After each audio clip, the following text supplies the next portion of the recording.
죽음을 향한 소풍? 스님, 우리 죽으러 가는 소풍인가요? 그 아이가 저에게 물었던 그 말을 저는 평생 잊을 수가 없습니다.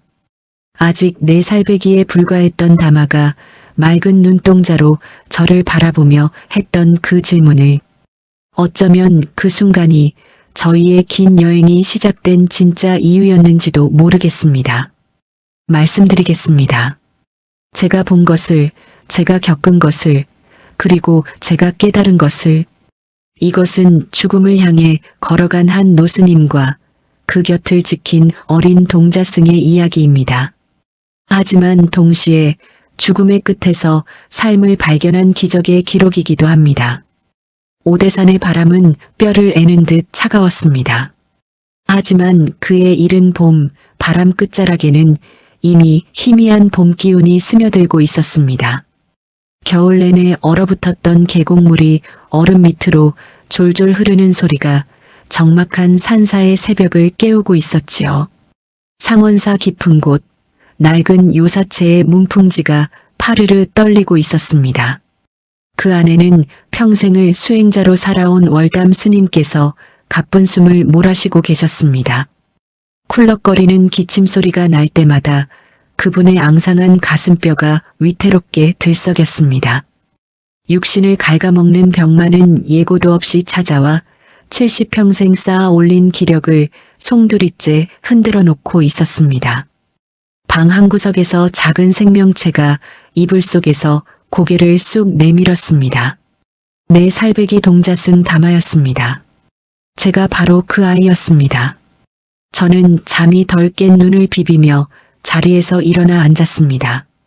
보통의 아이라면 칭얼거릴 시간이었지만 저는 가만히 스님의 등을 바라보았습니다.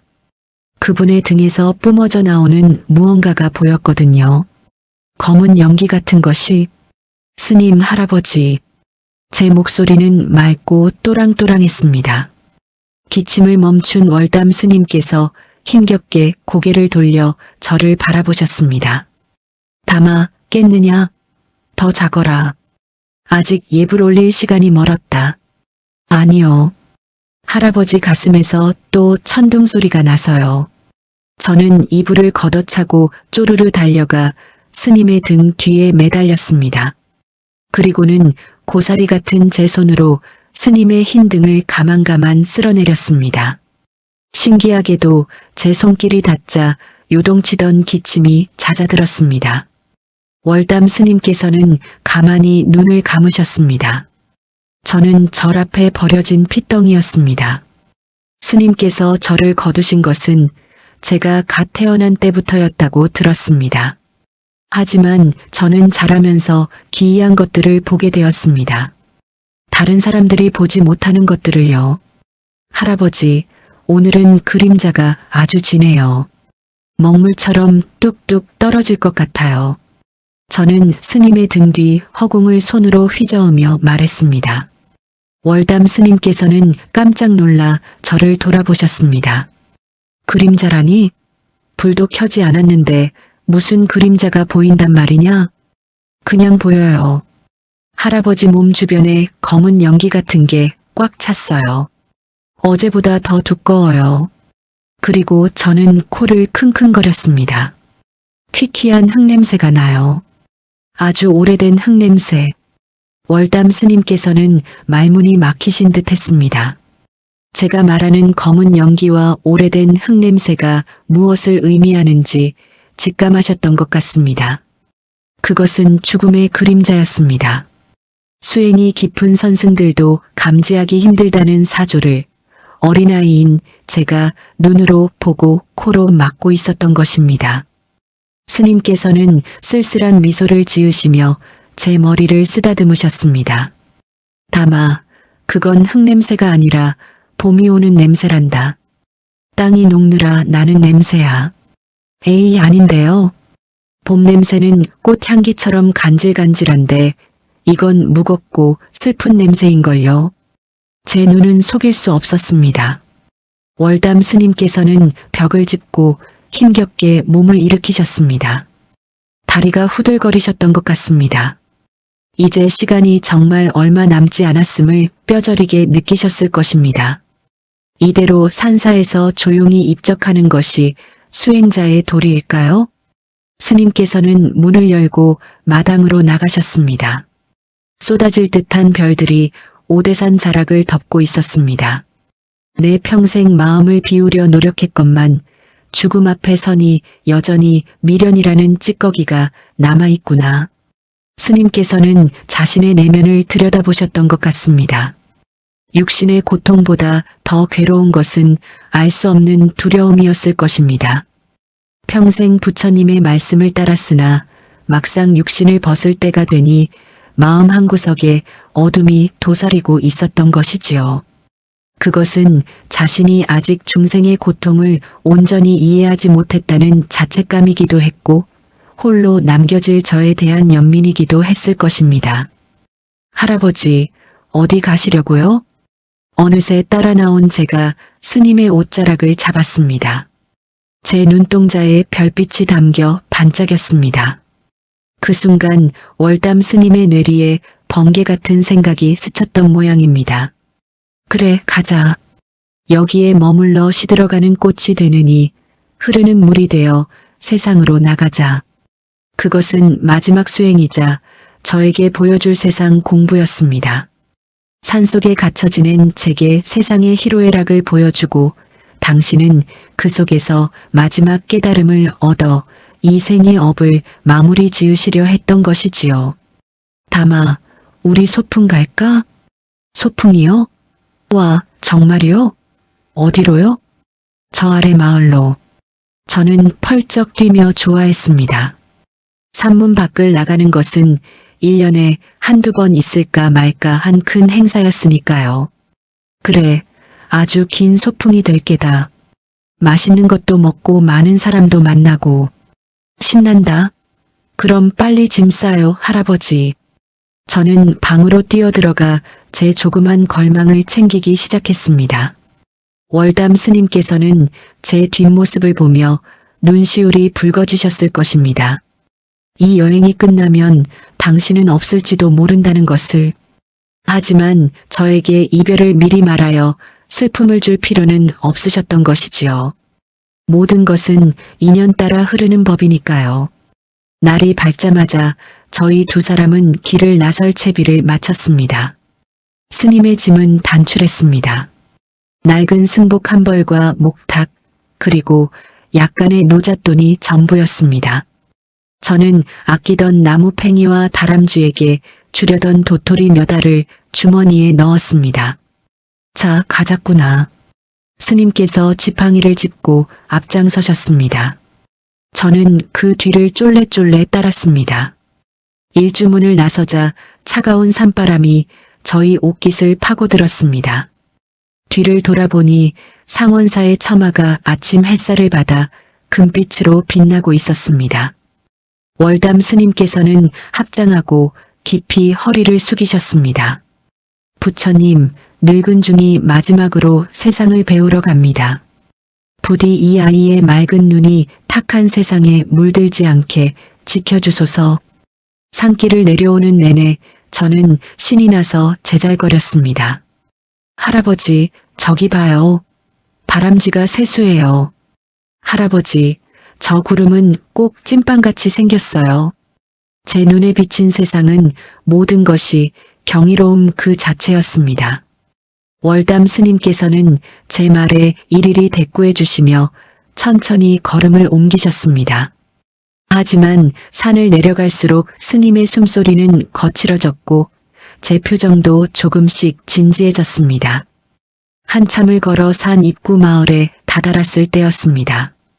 흙먼지가 풀풀 날리는 신장로 위로 낡은 버스 한 대가 덜컹거리며 지나갔습니다. 매캐한 매연 냄새에 저는 코를 막고 찡그렸습니다. 아이고 냄새야. 할아버지, 저 괴물은 뭐예요? 엉덩이에서 검은 방귀를 껴요. 저것은 버스라는 것이란다. 사람들을 태우고 멀리 데려다 주는 것이지. 방귀 냄새가 너무 지독해요. 저 안에 탄 사람들은 안 아플까요? 편리함을 얻으려면 고약한 냄새쯤은 참아야 한다고 생각하는 게 세상 사람들의 마음이지. 마을 어기장터는 시끌벅적했습니다. 전쟁이 끝난 지 10수년이 흘렀지만 여전히 사람들의 삶은 팍팍했습니다. 좌판을 깔고 나무를 파는 할머니, 지게에 짐을 잔뜩 지고 가는 아저씨, 울며 보채는 아이를 업은 아주머니. 저는 눈을 동그랗게 뜨고 그 풍경을 바라보았습니다. 그때였습니다. 저는 갑자기 걸음을 멈추고 한 곳을 응시했습니다. 할아버지, 왜 그러느냐? 저기 저 아저씨요. 생선 파는 아저씨. 제가 가리킨 곳에는 생선을 다듬고 있는 험상궂게 생긴 사내가 있었습니다. 그는 손님에게 소리를 지르며 윽박 지르고 있었습니다. 안 살 거면 썩 꺼져. 재수없게 아침부터 흥정을 하고 난리야. 사람들은 겁을 먹고 그를 피해 다녔습니다. 월담 스님께서는 제 손을 잡고 조용히 지나가려 하셨습니다. 그런데 저는 스님의 손을 뿌리치고 그 사내 앞으로 다가갔습니다. 스님께서 말릴 새도 없었습니다. 꼬마야, 넌 뭐야? 스님 흉내 내는 거냐? 돈 없으면 저리 가. 사내가 식칼을 도마에 쾅 찍으며 소리쳤습니다. 주위 사람들이 숨을 죽이고 지켜보았습니다.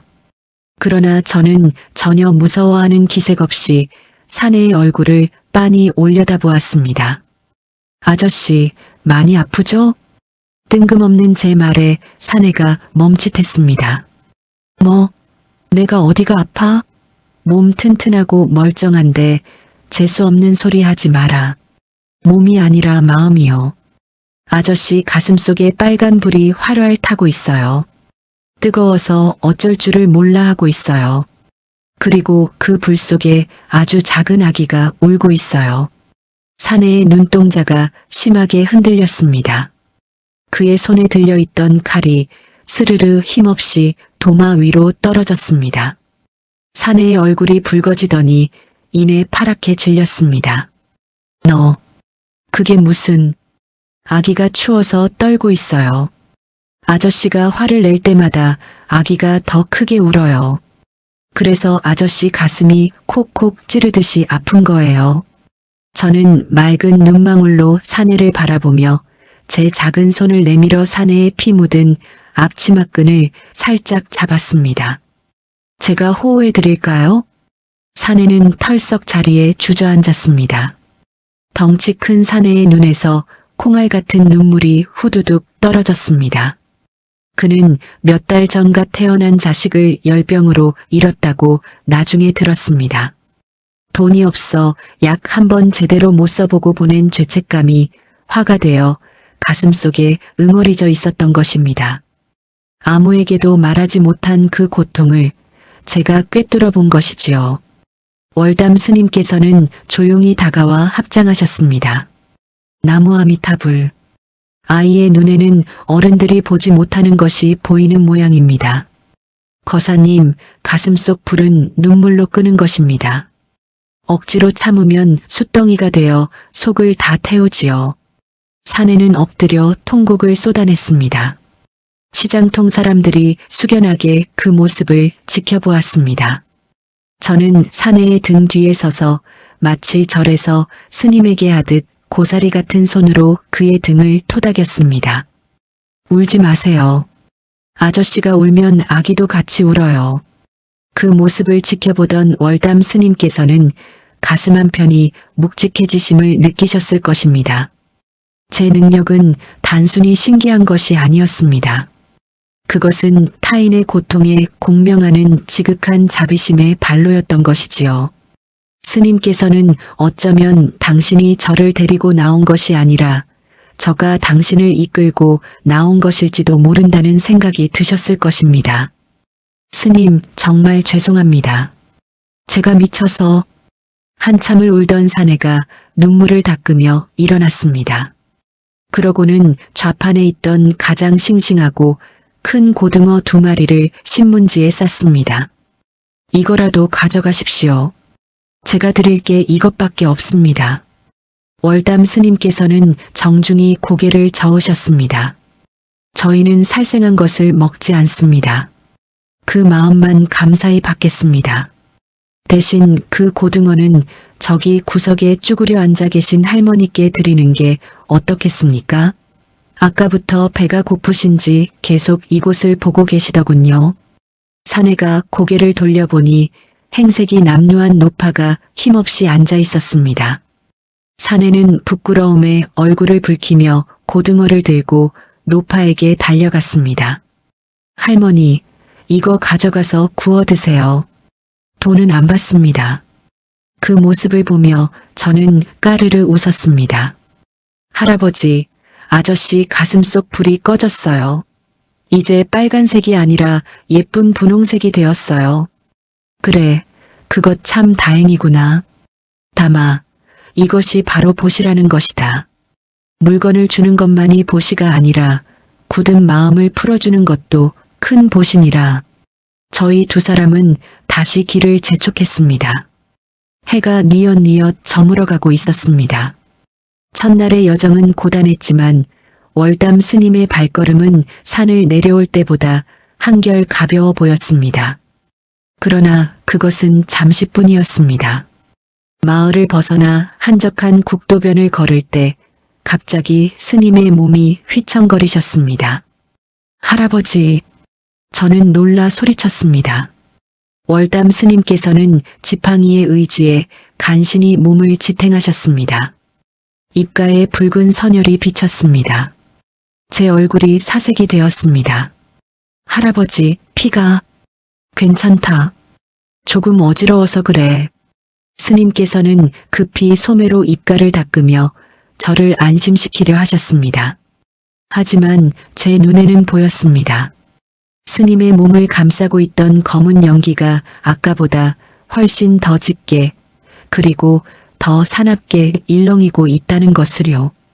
그 연기는 마치 살아있는 뱀처럼 스님의 목을 조여오고 있었습니다. 거짓말. 할아버지, 지금 엄청 아프잖아요. 검은 그림자가 할아버지를 삼키려고 해요. 저는 울먹이며 스님의 다리를 붙잡았습니다. 월담 스님께서는 숨을 고르며 하늘을 올려다보셨습니다.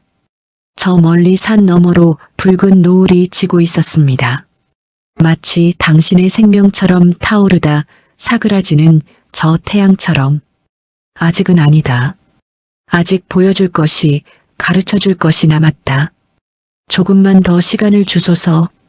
스님께서는 마음속으로 간절히 기도하셨습니다. 그리고 떨리는 손으로 제 손을 꼭 잡으셨습니다. 다마, 해가 지니 날이 차구나. 저기 보이는 폐가에서라도 하룻밤 묵어가자꾸나. 저희는 길가에 버려진 낡은 초가집으로 들어갔습니다. 지붕은 반쯤 무너져 내렸고 마당에는 잡초가 무성했습니다. 스님께서는 방 안에 쌓인 먼지를 대충 쓸어내고 자리를 잡으셨습니다. 저는 스님의 곁에 꼭 붙어 앉아 스님의 얼굴을 살폈습니다. 할아버지, 제가 주물러 드릴게요. 저는 작은 손으로 스님의 다리를 주무르기 시작했습니다. 월담 스님께서는 흐뭇한 눈으로 저를 바라보시다가 이내 깊은 잠에 빠져드셨습니다. 고단한 하루였으리라. 밤이 깊어지자 사방은 칠흑 같은 어둠에 잠겼습니다. 저는 잠든 스님의 숨소리가 거칠어질 때마다 깜짝깜짝 놀라 깨곤 했습니다. 밖에서는 부엉이 울음소리가 들려왔습니다. 그때였습니다. 밖에서 인기척이 들렸습니다. 바스락거리는 소리가 점점 가까워지더니 방문이 얼룩거렸습니다. 저는 숨을 죽이고 문 쪽을 노려보았습니다. 문풍지에 구멍을 뚫고 누군가 안을 들여다보고 있었습니다. 누구세요? 제가 당차게 물었습니다. 그러자 문이 벌컥 열리며 남루한 차림의 사내들이 들이닥쳤습니다. 그들의 손에는 몽둥이가 들려 있었습니다. 뭐야? 늙은 중이랑 꼬마 녀석뿐이네. 형님, 중이라도 뒤져보면 돈이 좀 나오지 않겠어? 전쟁통에 가족을 잃고 떠돌다 도적질로 연명하는 자들이었습니다. 그들은 자고 있는 월담 스님을 발로 툭툭 찼습니다. 이보시오, 늙은 양반. 가진 거 있으면 좀 내놓으시지. 월담 스님께서는 힘겹게 눈을 뜨셨습니다. 눈앞의 험악한 상황에도 스님의 눈빛은 고요했습니다. 빈손으로 왔다가 빈손으로 가는 것이 인생인데 이 늙은 중에게 무엇을 바라시오? 어라? 이 양반이 자다가 봉창 두드리는 소리를 하네. 뒤져. 사내 하나가 스님의 걸망을 낚아챘습니다. 쏟아진 것이라고는 목탁 하나와 낡은 경전, 그리고 몇 푼 안 되는 동전뿐이었습니다. 에이, 재수없게. 정말 개털이네. 사내는 화가 나서 목탁을 발로 걷어찼습니다. 목탁이 벽에 부딪혀 대굴대굴 굴렀습니다. 저는 재빨리 달려가 목탁을 주워 품에 안았습니다. 우리 할아버지 괴롭히지 마세요. 나쁜 아저씨들. 저는 몽둥이를 든 사내 앞을 막아서며 소리쳤습니다. 사내가 어이없다는 듯 코웃음을 쳤습니다. 이 조그만 녀석이 겁도 없이. 비켜라. 밟히기 싫으면. 사내가 저를 밀치려 손을 뻗었습니다. 그 순간 제 눈빛이 변했습니다. 낮에 생선 장수에게 보였던 것과는 다른 서늘하고 깊은 눈빛이었습니다. 아저씨들, 춥지요? 제 입에서 나직한 목소리가 흘러나왔습니다. 뭐, 아주 춥고 배고프고 외롭지요? 엄마가 보고 싶어서 매일 밤 울고 있지요. 도적들의 움직임이 멈췄습니다. 저는 그들의 마음속 깊은 곳에 숨겨진 전쟁 고아로서 겪었던 처참한 공포와 그리움을 보고 있었습니다. 그들의 겉모습은 흉악한 도적이었으나 내면은 부모를 잃고 추위에 떨던 어린아이 그대로였습니다. 아저씨들 주변에 회색 안개가 가득해요. 그 안개 속에서 누가 손을 흔들고 있어요. 아가야, 밥 먹어라 하고 부르고 있어요. 그만해. 닥쳐. 사내 하나가 몽둥이를 떨어뜨리며 뒷걸음질 쳤습니다.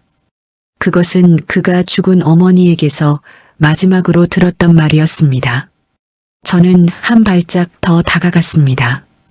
때리지 마세요. 아저씨들도 맞을 때 아팠잖아요. 무서웠잖아요. 그런데 왜 똑같이 하려고 해요? 제 말은 비수가 되어 그들의 가슴을 찔렀습니다. 폭력으로 자신들을 무장하여 세상을 향해 복수하려 했지만 결국 그들 역시 상처 입은 영혼일 뿐이었습니다. 월담 스님께서 자리에서 일어나 앉으며 나지막이 말씀하셨습니다. 배가 고파서 온 것이라면 내 걸망 구석에 누룽지가 조금 있을 것이요. 그거라도 드시고 가시게. 남을 해하여 얻은 밥은 모래알 같아서 삼켜도 배가 부르지 않은 법이요. 도적들은 멍하니 서 있다가 무엇에 홀린 듯 바닥에 떨어진 동전 몇 푼과 누룽지를 주워 들고는 도망치듯 사라졌습니다. 그들의 뒷모습은 쫓기는 짐승처럼 처량했습니다. 저는 그들이 사라진 문 밖을 한참이나 바라보았습니다.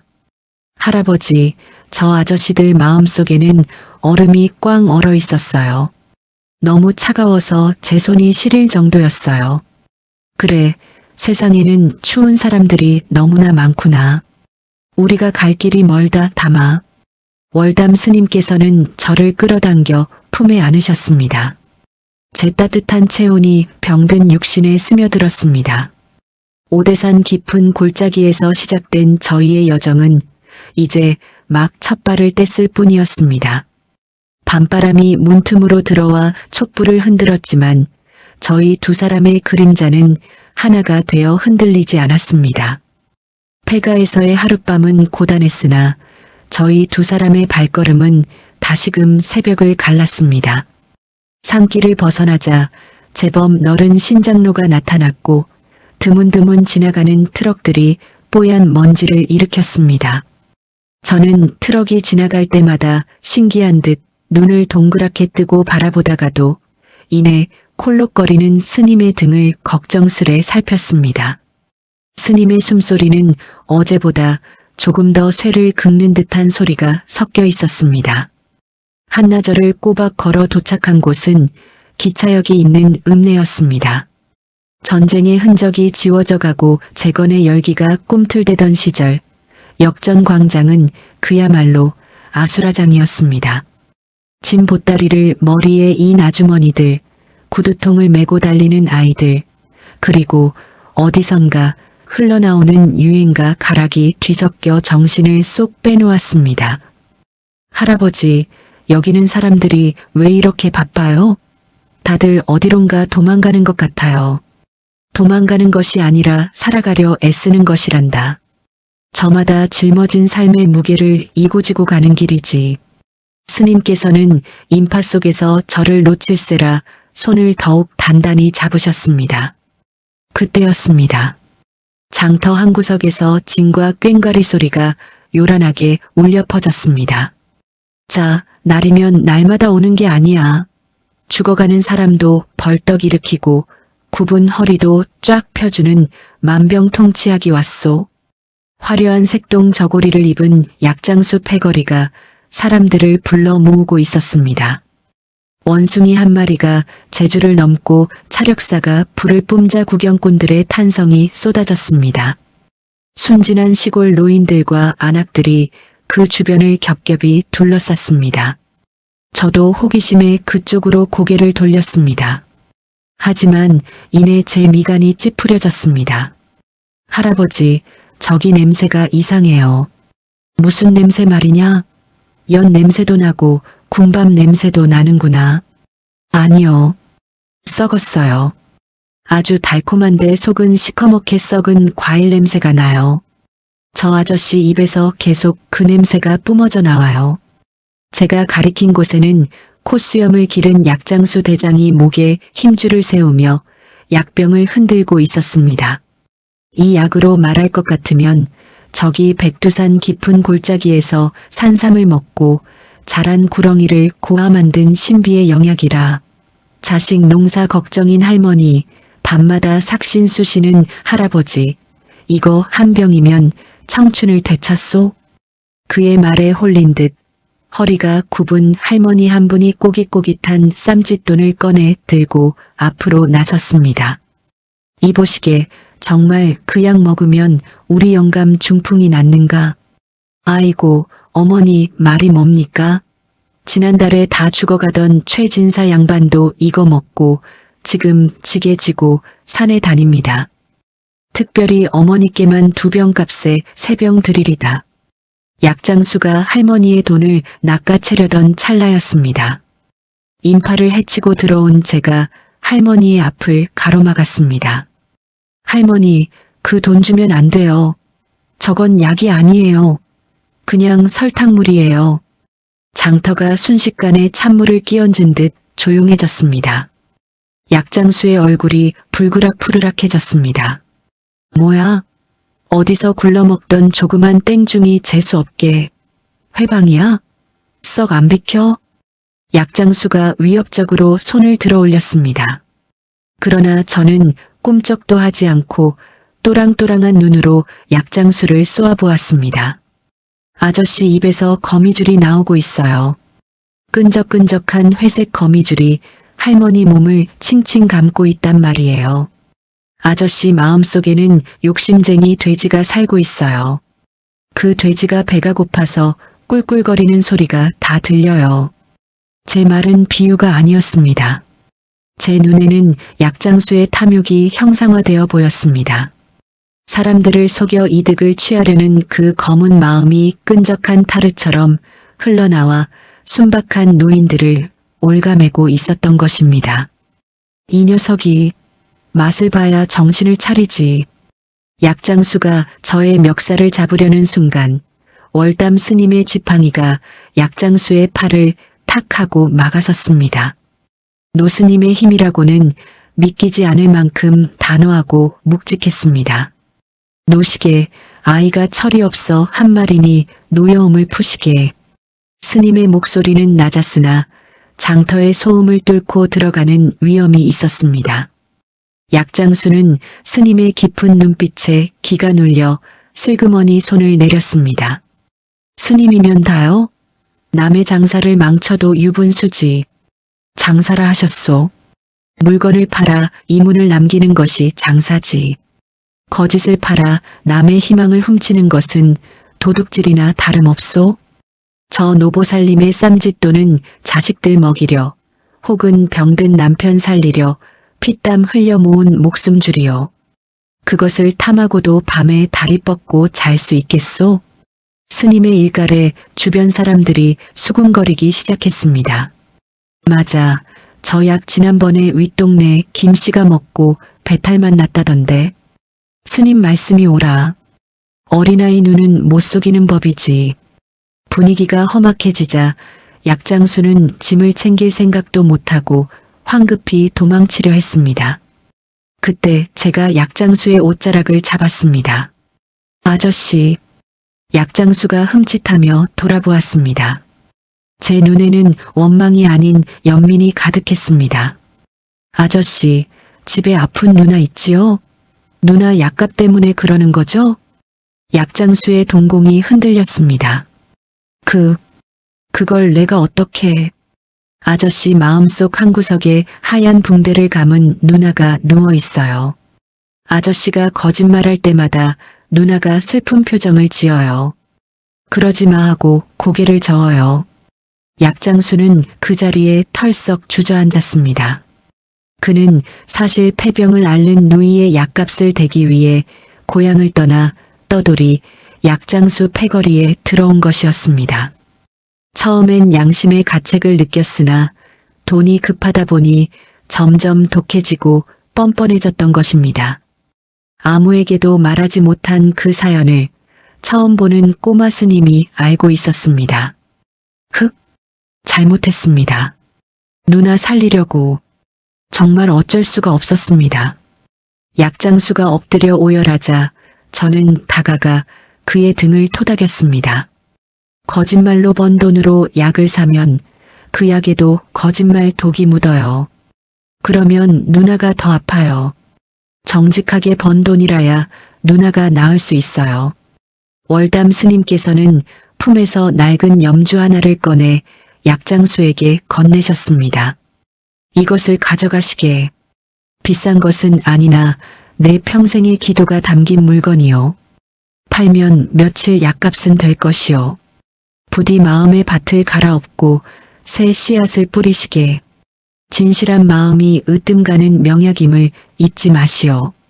약장수는 염주를 받아들고 스님과 저에게 큰 절을 올렸습니다. 소란이 정리되고 다시 길을 나서는 저희 두 사람의 뒤로 장터 사람들의 존경 어린 시선이 따라붙었습니다.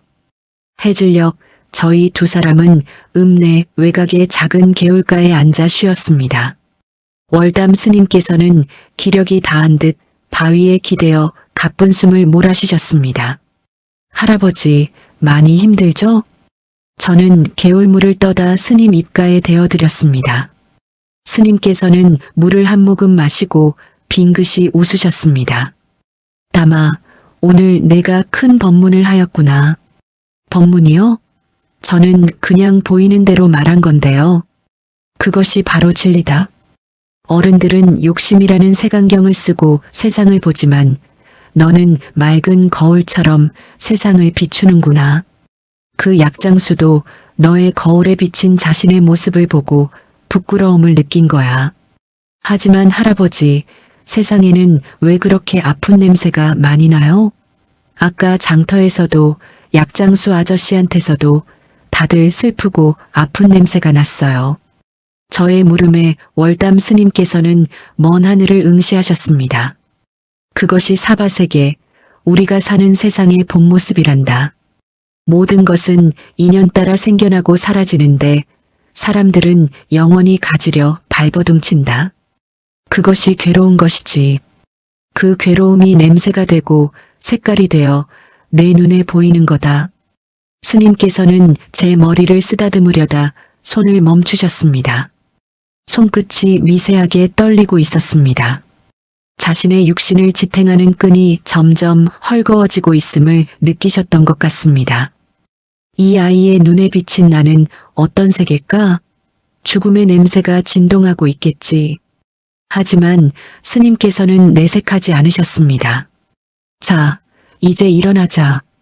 달이 떴으니 달빛을 등불 삼아 조금만 더 가보자꾸나. 어둠이 내려앉은 신장로 위로 저희 두 사람의 그림자가 길게 드리워졌습니다. 저는 스님의 지팡이 소리에 맞춰 걸음을 뗐습니다. 딱, 딱딱, 딱. 그 소리가 마치 목탁 소리처럼 청아하게 밤길을 갈랐습니다. 멀리서 들려오는 기차의 경적 소리가 마치 거대한 짐승의 울음소리처럼 들려왔지만 스님의 손을 잡은 저는 더 이상 두렵지 않았습니다. 다만 잡은 스님의 손이 어제보다 더 차갑고 말라있다는 사실만이 어린 가슴을 시리게 할 뿐이었습니다. 장터를 지나 며칠을 걷자 풍경이 바뀌었습니다. 산새는 험해지고 길 옆으로는 굽이치는 강물이 흘렀습니다. 전쟁 때 끊어졌다가 임시로 복구된 다리들이 위태롭게 서 있었고 강변 곳곳에는 피란민들이 지어놓은 판자집들이 다닥다닥 붙어 있었습니다. 월담 스님의 상태는 눈에 띄게 나빠지셨습니다. 걷다가 멈춰서는 일이 잦아졌고 기침을 할 때마다 손수건은 붉게 물들었습니다. 저는 스님이 피를 닦는 모습을 볼 때마다 가슴이 철렁 내려앉았지만 스님께서 걱정하실까봐 모르는 척 고개를 돌리곤 했습니다. 할아버지, 우리 저기서 좀 쉬었다 가요. 저기 강가에 돌탑이 엄청 많아요.